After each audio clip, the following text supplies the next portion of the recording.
Is Schweser enough for clearing FRM level 2? Hello friends, this is Ganesh Nayak. I help finance professionals and students to excel in their career and become a better version of themselves. And I also help them to clear the FRM and CFA exam.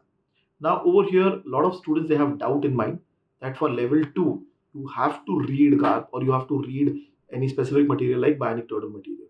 But from my experience, Schweser is a very good material. You definitely need a good question bank, but for reading perspective, Schweser is good enough because practically speaking, if you're working, you'll not get time to go and read GARP and other material. So please don't waste your time.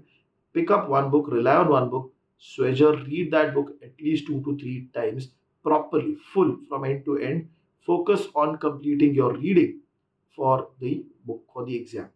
Okay, so Schweser is good enough. So do not take any tension, any panic. In this November 2022 exam, also there have been my students who have been clearing only on the basis of Schweser.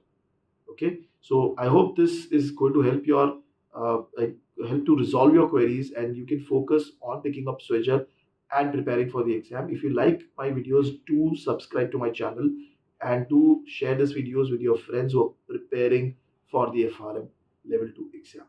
Thank you guys.